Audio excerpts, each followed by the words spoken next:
Скелет во внатрешноста на телото кај човекот и животните. Коските се тврди делови во телото и сите заедно поврзани го сочинуваат скелетот. Скелетот ја дава формата на телото. Тој му дава потпора на телото и ги штити внатрешните органи на човекот и на животните кои имаат скелет.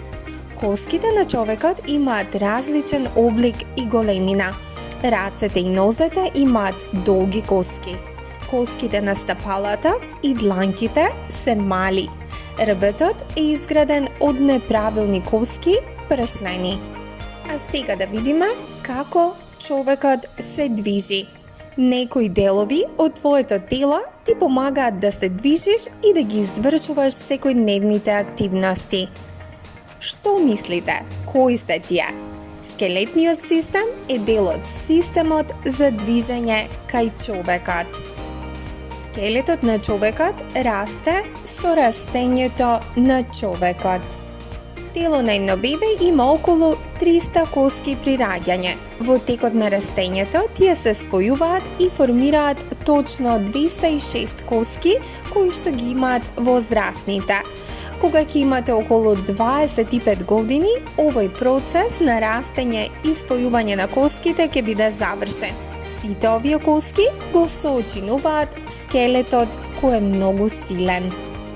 Коските се тврди делови на телото. Сите заедно поврзани го прават скелетот кај човекот.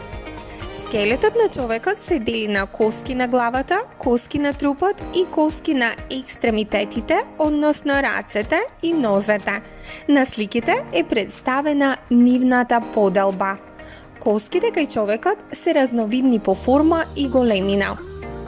На сликата можевте да го видите предниот дел на скелетот, а сега и задниот дел на скелетот на човекот.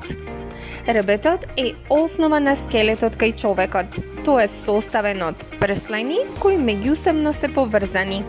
Коските на главата главно се плочести и се меѓусебе цврсто поврзани при што градат череп. Коските на рацете и нозете се долги. Дланките, стапалата и прстите имаат кратки коски. Меѓусебно, коските се поврзани со зглобови. Тие го овозможуваат движењето на коските во повеќе положби. Познати зглобови се лакт, колк, колено и други. Нашето тело е составено од тврди и меки делови. Тврдите делови се коските, додека меките делови се мускулите. Нашата кожа ги покрива и двата дела. Коските не можат сами да се движат. Мускулите се прикачени на коските. Тие ги движат коските.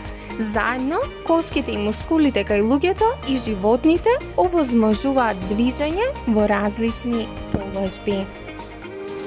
Мускулот од предната страна на надлактицата се вика бицепс, а од задната страна на надлактицата се вика трицепс. Тие работат во пар. Кога едниот мускул се скратува, другиот се издолжува.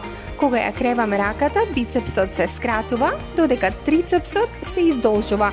Кога ја спуштаме раката, бицепсот се издолжува, а трицепсот се скратува.